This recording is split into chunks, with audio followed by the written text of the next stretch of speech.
This is Lee with 82 Gammon 12 and video 15 of Musket and Pike, Sweden Fights On. This is a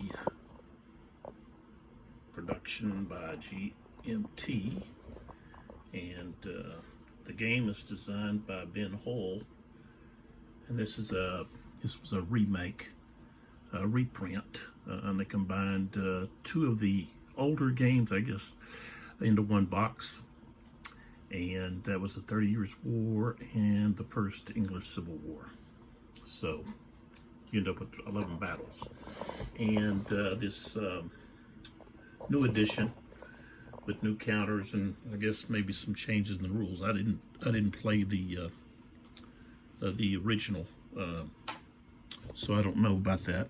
Was developed by Dick Vohlers, and the map is by Mark Simonitich. So I guess the maps might be new also, maybe. So real quick here, we got sponsors over here. We've got Okie Dokie Dice. You can find more information about their dice and other products they have at okiedokie.com. These are RPG sets, and as you can see, there's a dice missing.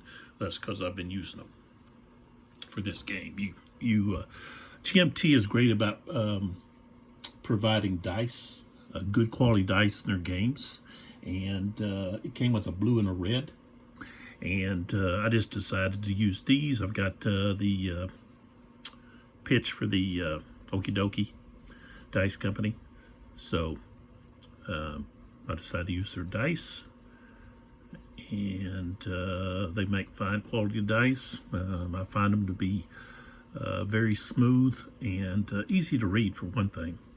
You know, the numerals that they use, and it's easy to tell whether it's a 9 or a 6 because of the little line there.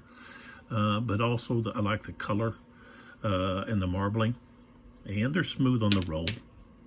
So check out the link there that I have, Okie Dokie Dice, on the YouTube at Okie Dokie Dice YouTube channel. So find out more information about them. And then we have Ultra Pro matte card sleeves, and here's an example of one. They're easy to put the card in, and I've had no problem with the splitting. Sometimes you get these card sleeves and they split up the side. Okay, these I haven't come across one yet that has. So they're very high quality, and I like the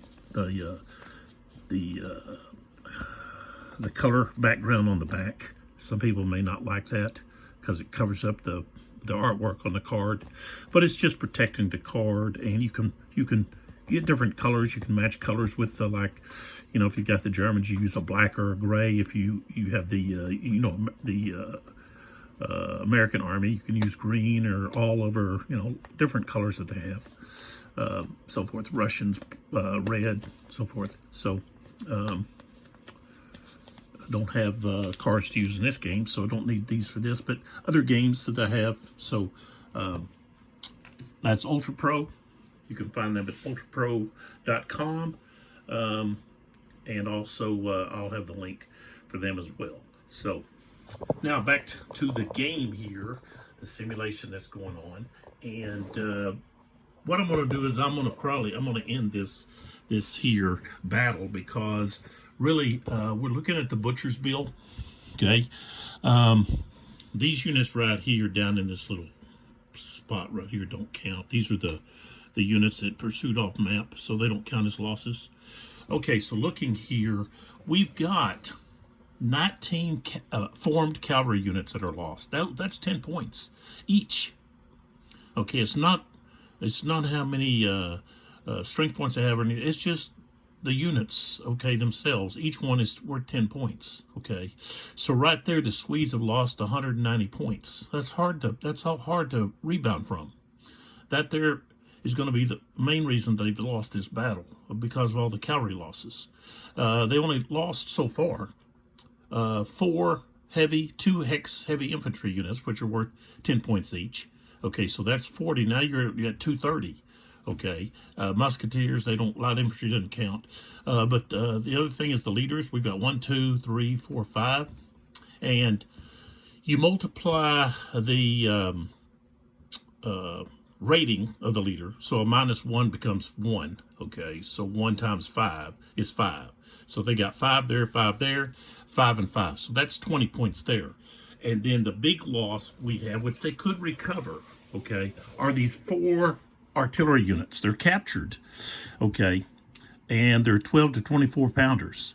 Okay, those are worth 30 points apiece for capturing them. 30 points. That's another 130 right there. Okay, so the total points lost, the Swedes have lost 370 points. Okay, 370 points. And then we look over here at the Saxons. They haven't lost that much. Okay, they've got these unformed cavalry, the Hungarians and the Croats. Those are only worth 5 points each unit. So that's 20 points there. And then they've only got 12 losses here. 12 cavalry losses compared to the Swedes' 19. Okay, and those are 10 points apiece. Okay, so that's a big difference. 120 to 190, that's 70-point difference. Okay, and they do have more losses. They got 6 losses of 2-hex heavy infantry. Those are worth 10 points too. So they made up a little bit of ground there. But, you know, the artillery, okay, this artillery here, this 12 24-pounder, was disabled, okay. On the roll, it was disabled. So that's only worth 10 points, not 30, okay. And then this 4 to 8-pounder was captured, okay, but it's only worth 10. So, and the leaders, you've got these 2 leaders here. This one's a 0. So you've got Piccolomini, okay, he's worth 10, okay, and then Gonzaga is worth 5, so that's 15 there. So the Imperial-Saxon Army has only lost 245 points worth of victory points that would go toward for the Swedes. Okay, so you take what you're doing is you're subtracting go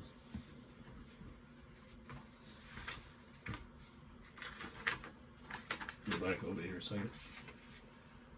Okay, so you subtract the non-Swedish victory point total from the Swedish victory point total.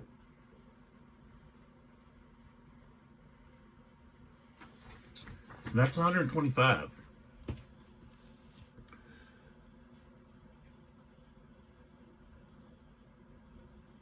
Okay.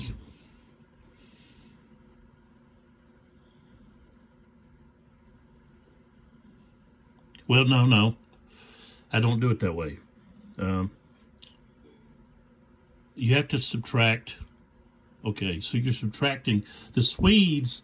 Their victory point total would be not their losses, but it would be what they caused, which is the 245. So the Swedes have caused 245. Okay, that they get 245 victory points for destroying those Imperial units. So that's 245 minus 370. Okay, so you're going to come up with a negative number. All right, because the Imperials have destroyed more units. Okay, so that 370 is what the points that the Imperial Army gets, Saxon Army. Okay, so you take the 245 and subtract 370 from it, you get a negative number. Okay, well, if we look at the victory conditions here, and some may say, well, you haven't counted what's on the board. Okay, well, in the Swedish Fights On playbook, okay, it says, I'm going to get over to it. Victory determination, always subtract the points accumulated by the non-Swedish player from those accumulated by the Swedish player. Listed historical losses only include units removed from play and not losses to on-map units or leader losses. Okay, so yeah, I haven't subtracted what's on the board. Okay, so I would need to do that. But still, we got a negative number here. do I really need to look at the board? Because really, okay, we look at the board.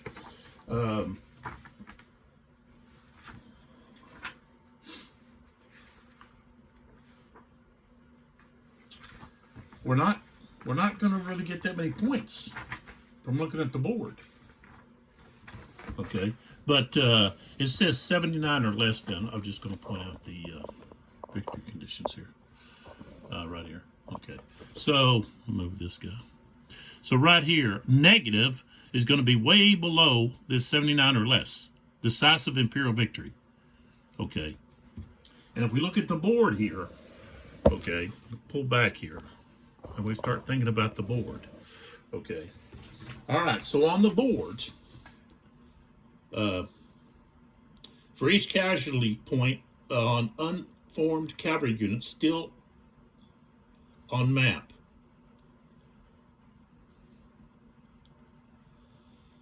For each casualty point on unformed cavalry units still on the map is just 1 point. Okay, it's 2 points for formed cavalry. Okay, so if we were to go through here and look for losses, like here's 1. Okay, that's worth 2 points. See who else might have a loss here. Probably not a lot of losses going through here. Well, okay, for heavy infantry,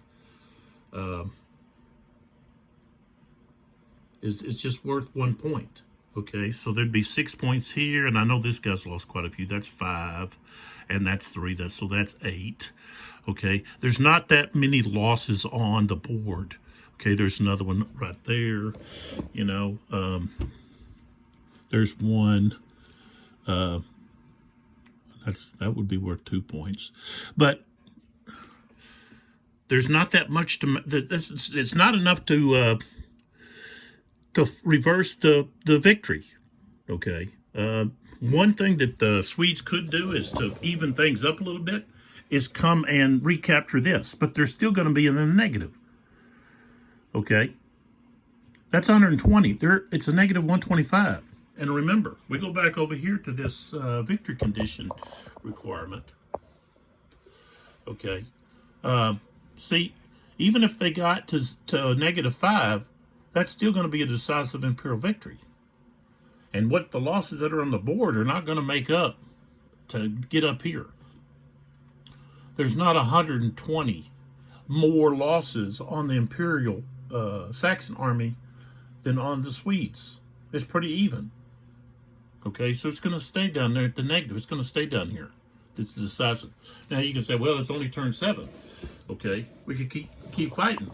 Okay, well, you know what's going to happen? It's going to get worse. It's going to get worse for the Swedes. Why? And you say, well, why do you say that? Okay, well, these guys here, this cavalry right wing, has reformed.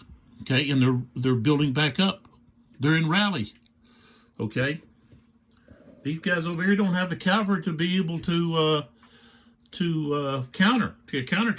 intercept. Okay, those units, they can ride around and attack these units from the rear, which they have to go into hedgehog, and then you know, they can bring. Well, they've only got 1 artillery unit left, but they could bring this artillery over. They could bring their infantry over. And right now, if you notice, this guy here is behind this guy. Okay. You've got this guy over here with Tortenson.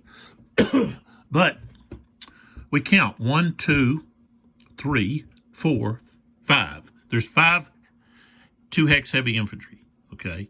Now there's 2 over here. No, there's actually 3 over here. 3, 4, 5, 6. So they've got 1 more, but they're split up. Okay. And things don't look good over here on this left wing. Okay. The leader's way down here at the bottom. And this unit here is Imperial. So they've only got this unit 1, 2, 3. They got 3 units against 1, 2, 3, 4, 5, 6, 7, 8, 9. So they've got nine cavalry units. So And, you know, these guys here are in danger of being attacked from the rear from right here. They'd have to go into Hedgehog. Or this unit could probably cause both of them to go into Hedgehog. So, you know, they can hold, you know, this infantry units in place by threatening to charge with their cavalry. You know, stay within 4 hexes. Any kind of movement they do, you can charge. You can intercept, okay? So, I'm just breaking it down here that, you know, I could continue to play, and it's just going to still be the same result. You know, it's going to be a decisive Imperial-Saxon victory. And you can say, well, what happened? How did this occur? Well, one thing, I don't know if you have to go back to the I guess the first video, or the second video, maybe even the third.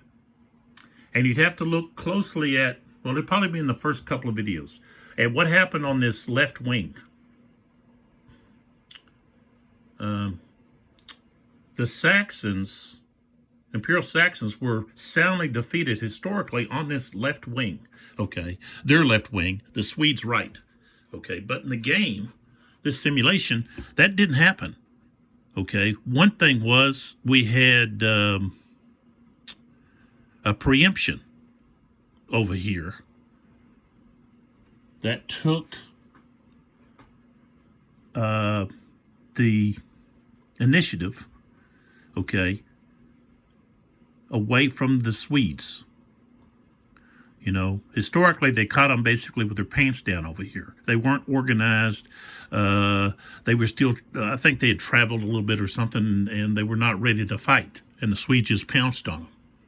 And so that doesn't happen. Maybe I need to look to see, was there something that I did maybe incorrectly in the game, or what happened? Or was it just the fact that they were able to gain that initiative? They took the gamble of, you know, doing a preempt and got their troops organized. Okay, they were able to remove that formation shaken status. The formation was broken up with all of the units, and so by doing that preemption, they were able to reform into formation. And let me look at the game book here. Make sure. I was just trying to think. Okay, what happened here? What happened? And okay, they were under make-ready orders.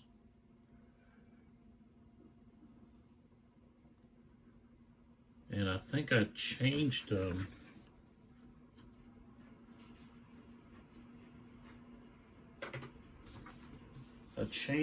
to something else. Either receive charge. Okay, maybe that's what I changed them to over there. But I was able to reform, remove those formations shaken on those units. And so when they intercepted, they were fresh. They weren't formation shaken, which usually means they're tired. Okay. And then when you get formation broken, you're exhausted, but you're also out of formation, you know. So it's a combination of what that represents. And so when the Swedes looked to charge in there, they were able to, pretty much most of those units were able to receive, to intercept. They had good rolls, I guess. I'd have to go back and look at the video. You might want to do that too. But that was a big turning point. And that was at the very beginning of the game. That the Swedes failed to get an advantage over there. And then things didn't go well in the center either. So if you kind of look here, you can see, you know, in the center, the Swedes' formation is broken up. Okay, they're scattered. Okay, you know, there's gaps. All right, while the Imperials are pretty much still together. You got this unit that broke through. Now it's turning back to do something. It's got to get back closer to the commander, within command range. at least one of the units. So, and the other thing was over here, this was Gonzaga's wing. On the Imperial-Saxon right, they devastated the Swedes' cavalry wing over here. Okay, they've got one unit right here. That's all that's left. And the commander, wing commander, he's gone. He was eliminated. So what we have here is we've got the reserves. Okay, that's Gustav here is now the leader of the reserves. And I guess one other thing was the infiltration of Piccolomini. Okay, he was in charge of the. I gave the I gave the Imperial-Saxons, since historically they got slaughtered. I thought, okay, why not give Piccolomini, put him on the map and allow him to have control of the rear guard, which was a full cavalry wing, okay, or at least part of it was. And so he had full control over that cavalry wing. So that gave them another, just like the Swedes had their rear guard, okay, the reserve. Okay, it wasn't a real guard, but the reserve. And so Piccolomini was able to slide in over here between the Swedes' right wing and center and get around and capture all of these artillery pieces, which were the 12 24 pounders, the big guns. Of course, that was worth 120 points, 30 for each one that was captured. If you disable them, they're only worth 10 victory-wise. So in 6 turns, okay, from 1 o'clock to 2:40, an hour and 40 minutes, this battle's decided. Okay, the Swedes should be looking to pull back and try to save as many troops as they can, because otherwise they're just going to get really hammered. One thing is they're not going to be able to retreat very well because they've lost too many cavalry units, and the Imperial Army has an advantage in cavalry, so they could just run them to the ground. So more than likely they're gonna lose a lot more of their units. Tortenson probably be captured, and that's going to be, the Swedes are going to lose this battle. It's going to be a decisive Imperial-Saxon victory. So need to go back and see, well, what did the Imperial-Saxons do? Did I possibly do something against the rules that allowed the Imperial-Saxons to get victory, or was it just the fact that I preempted over here, and because they were able to get back to regular formation, that they were able to then intercept and eventually defeat the Swedes' powerful right wing. That was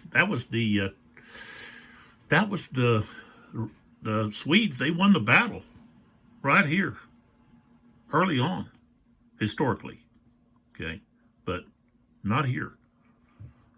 So this is really a good battle to look at tactics and the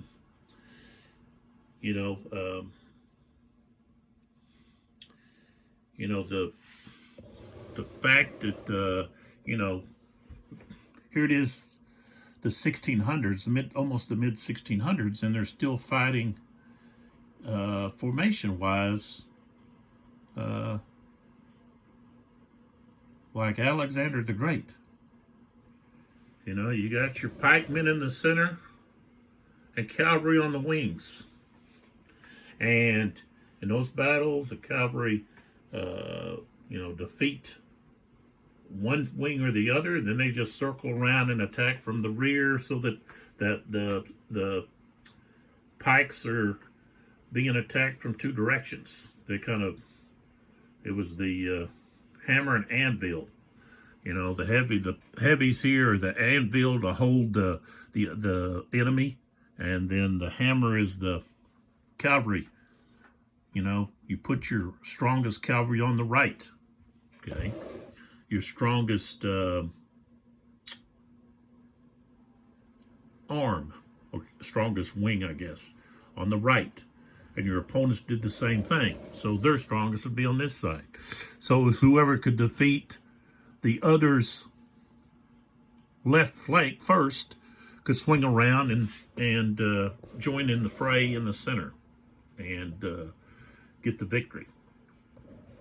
So even though we haven't we actually did have some units get around here behind and capture these artillery pieces. So, but this is an interesting battle that, like this just showed, could have went the other way, just by this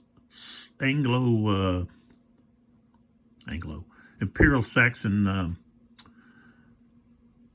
cavalry wing. If they could have held their ground and repelled this strong Swedish cavalry assault over here. They've got the high ground here, and they kind of just let the Swedes come to them, and that kind of cost, I think, the Swedes some due to maybe the artillery fire and some of the other things that went on. But yeah, could be interesting to take a look back at what prompted a non-historical result here. Something to maybe play again to see. Okay, can the Imperial-Saxon Army repeat the same victory? Can they get another victory by doing the same type of tactics, using the same tactics, and trying to get the preempt? If they can get that preempt over there on their left, is that going to be the big difference? I'm just curious how the playtesters, what results did they get? If they're playtesting it correctly, they would get the dominating victory. Not trying to make it, a more, even game, but do it historically. Okay, did the playtesters get the same results? Did you have some playtesters maybe try some different tactics? I'm kind of interested now to find out what about other people? I need to post something on maybe Board Game Geek about this, and just ask, okay, how is other players' second Breitenfeld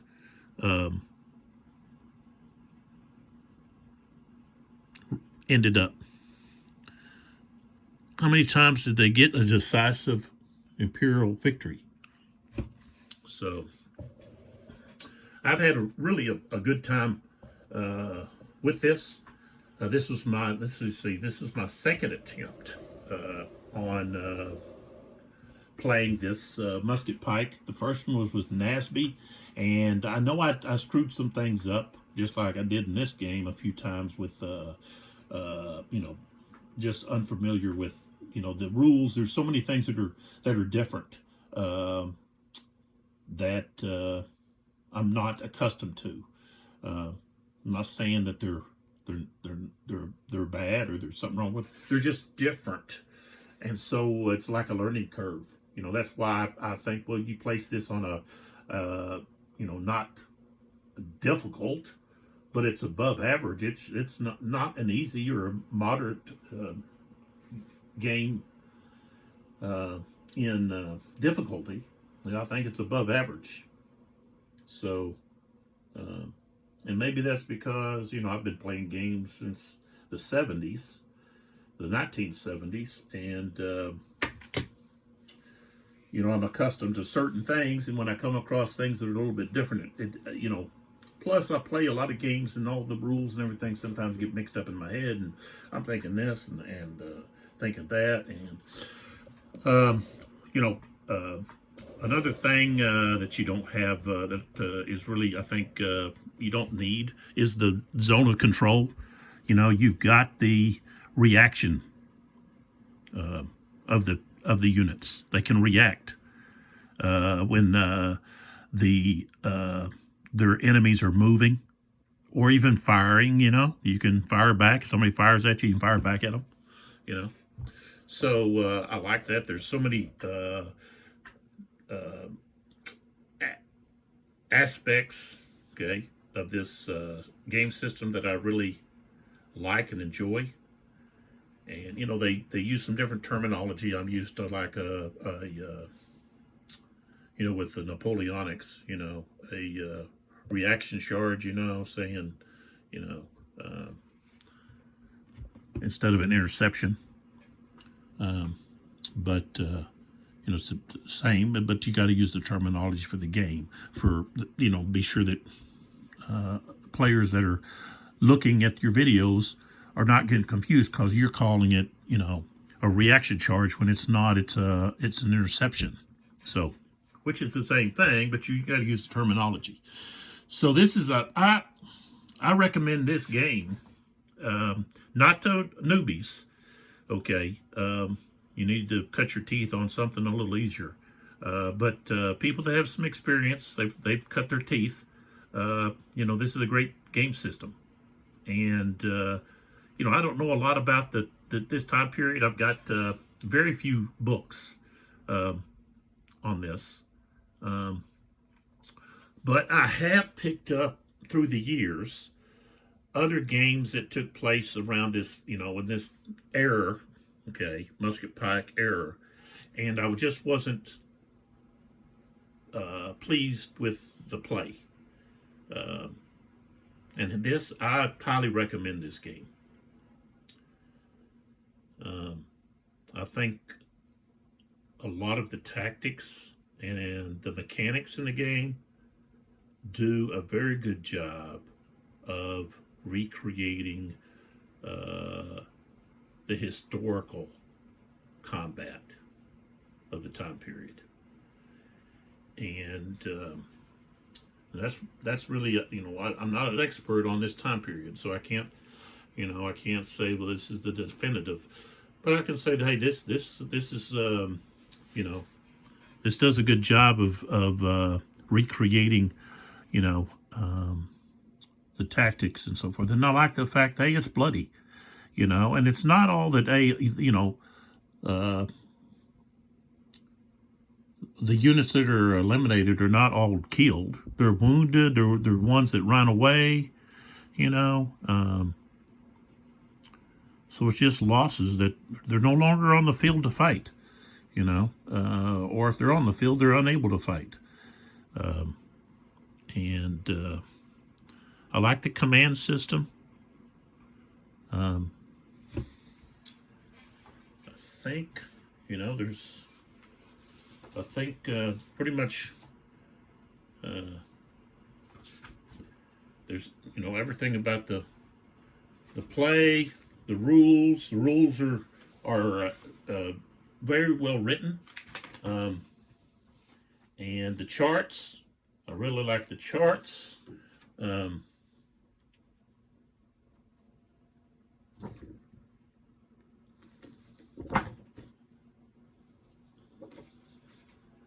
think I would have liked it, even though it is on the, I think it's on the back of yeah, it's on the back of the Musket Pike Battle Series rules, the sequence of play.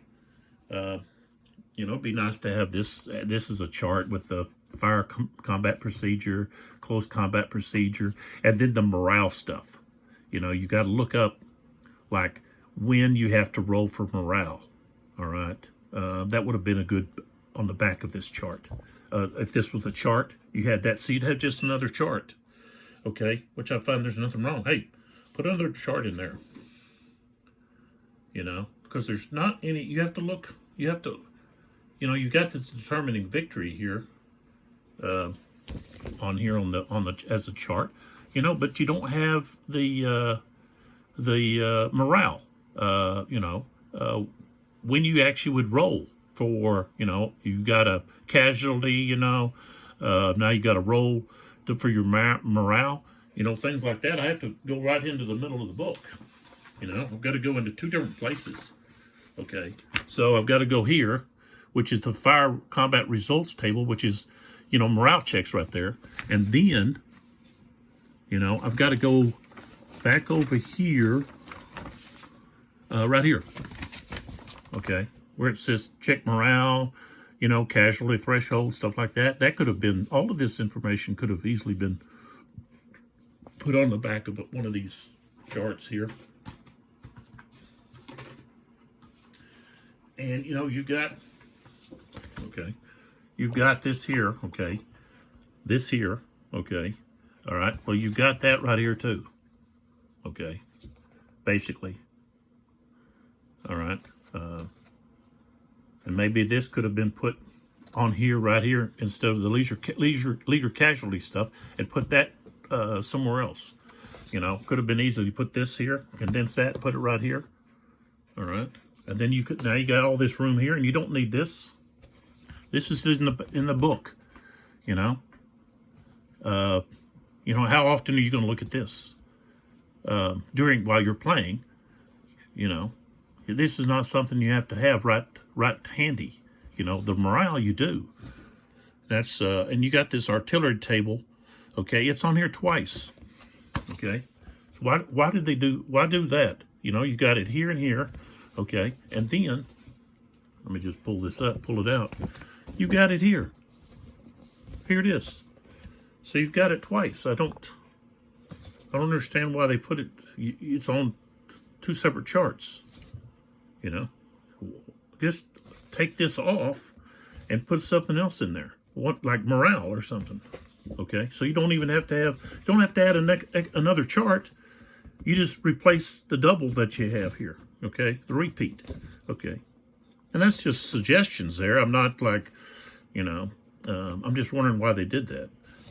But I want the morale information on a chart. I don't want to look through the middle of the book for that, and I'm gonna be looking at that quite often. All right, and that'd be nice. Okay, that's something that they maybe might change. I need to get onto board game or send Dick Vohlers a message, and saying, hey, let's clean up your chart. Let's fix your chart and make it more useful. All right, that's the only thing. Really, I think that's the only gripe I have. This game is a wonderful system. Ben Hull created a wonderful musket and pike system. And Dick Vohlers has done a marvelous job. The counters, I love the new counters. Some people, I know there's been some complaints about, well, you can't tell this or that. Hey, I don't listen to those people. Okay, Mr. Vohlers, don't listen to them. Keep turning out these counters, these historical looking counters. Okay, they're marvelous looking. Okay, it's what you find in the wood blocks. Okay, from the time period. That's what the cavalry looks like. Okay, maybe this could be a little darker. The strap, could be a little darker.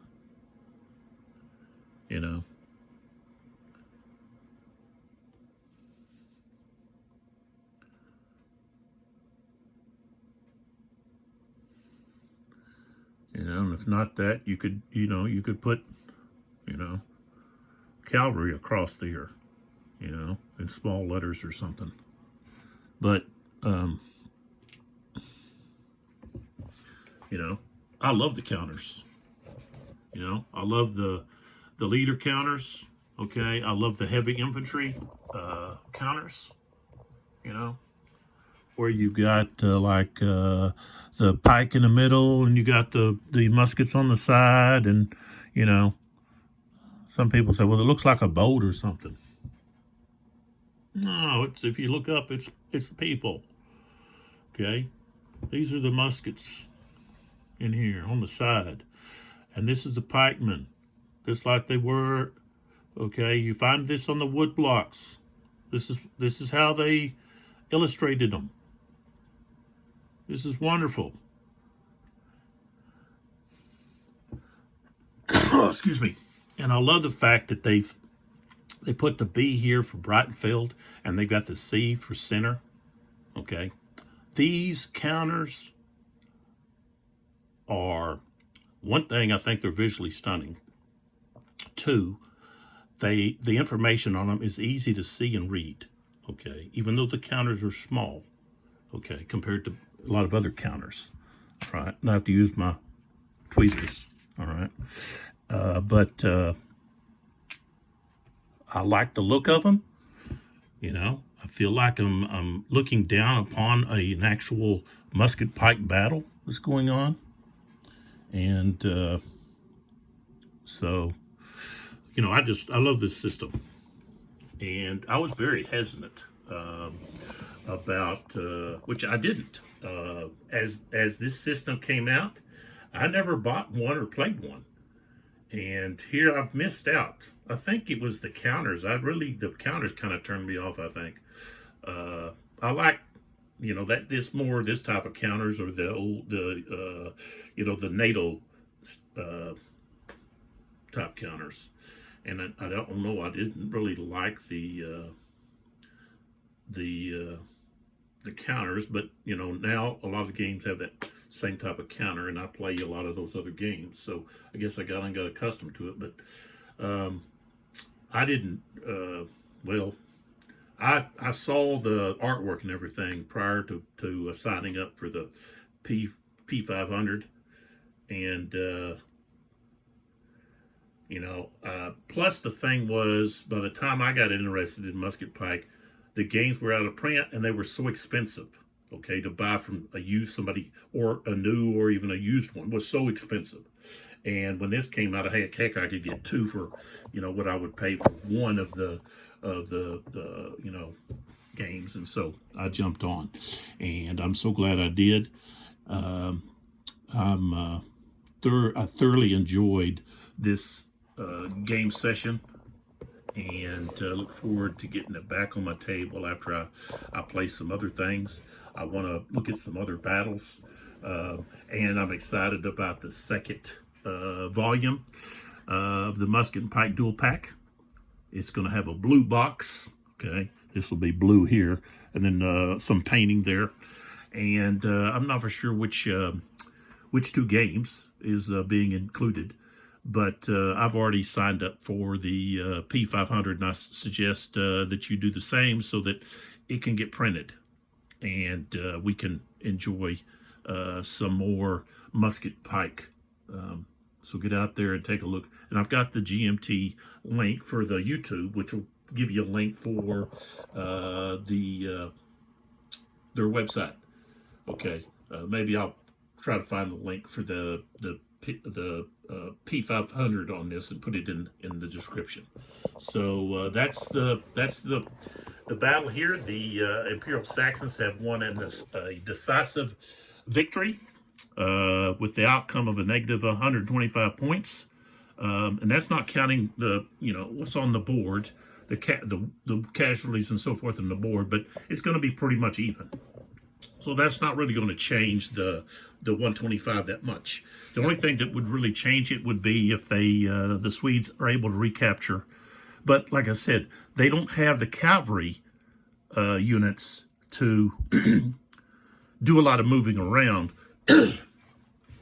And these heavies, if they'd have to go into hedgehog, because otherwise the cavalry are attacking. The infantry only get to use half their strength, okay, in factoring. So that's an issue. And you know, I like the fact that the different arms, I think they're perfectly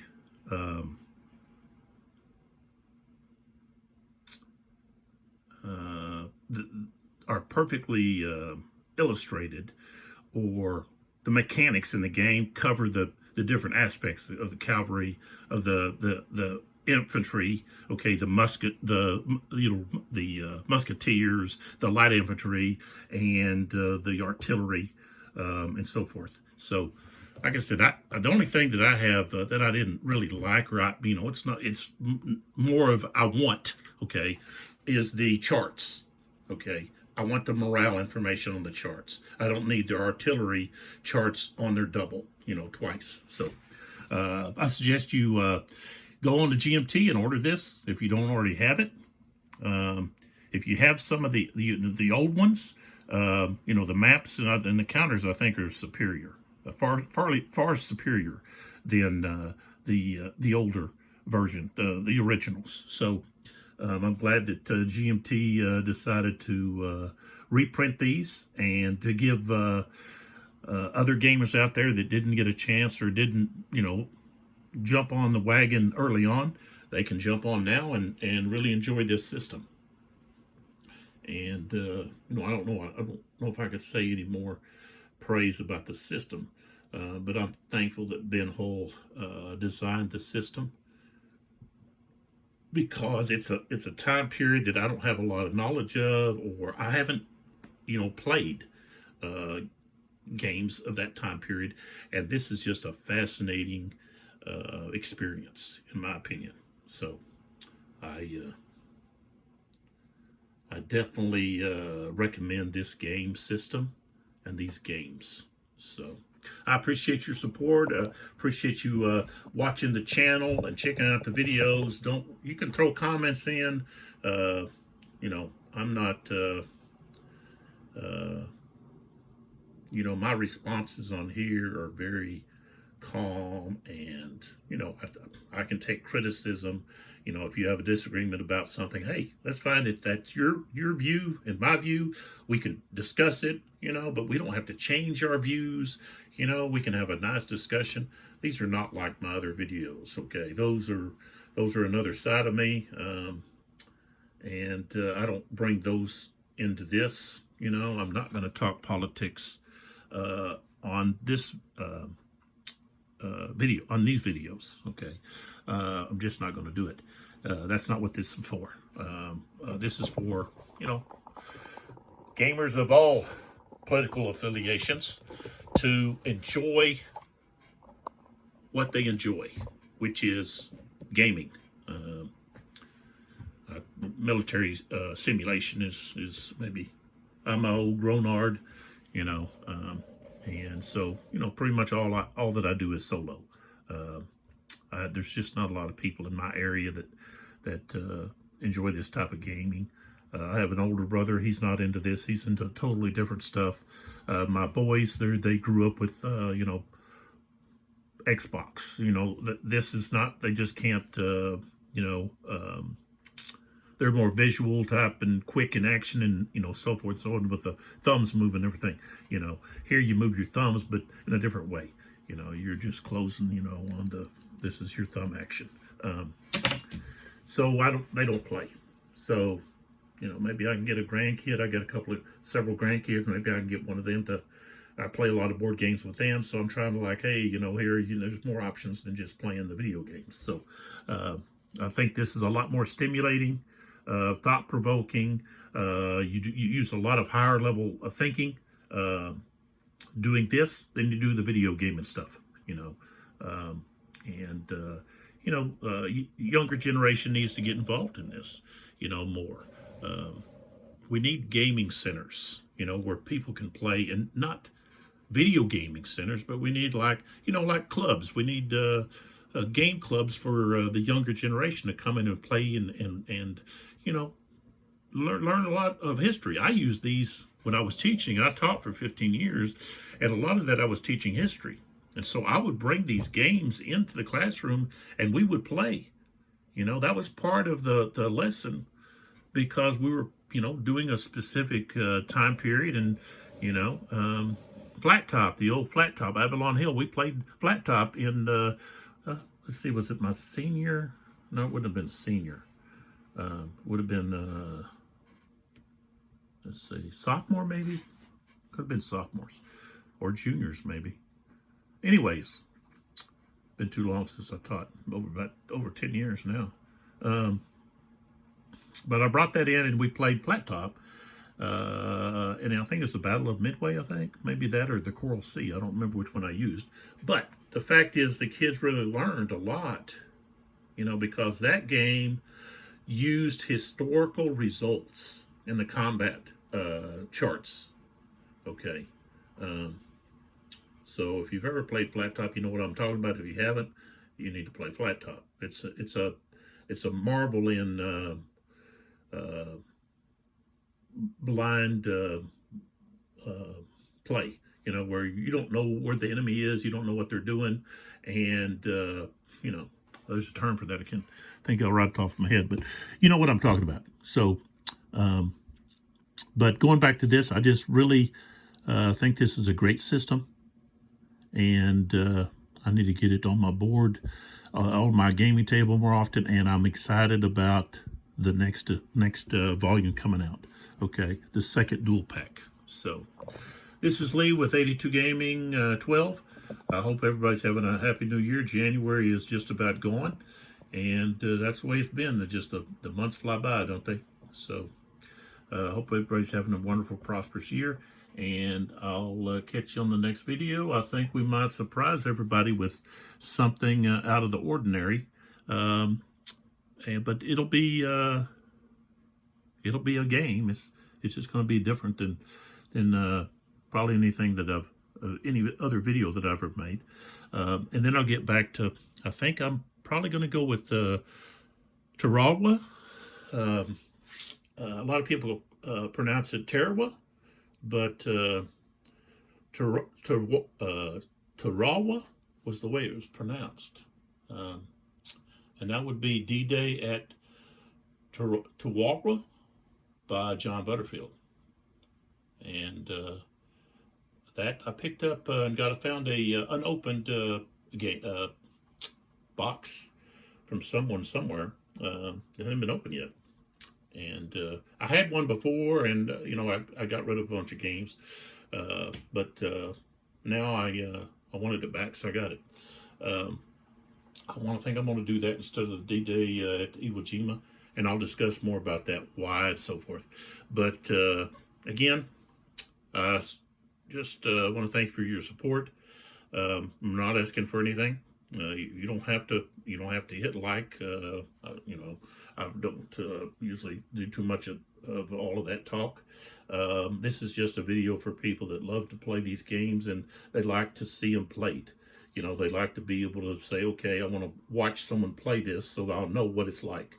And I'm not going to get everything right, but hey, throw in the comments and say, hey, you missed this or that, and I can go back and say, oh yeah, you're right, and we can make sure that other people that come along, they will know, hey, yeah, that rule, he missed that rule there, and we don't do it wrong when we play. So again, I'll see you in the next video. It'll be a surprise what the game will be. I'm not going to give that out to you, but it'll be something different. So if you if you want to subscribe, you'll be able to get those videos that'll just pop in. Otherwise you can you can just look up 82 Gaming 12 and see what's new out there, and come watch it. So, and again, this is Lee, and I'll check you out next video.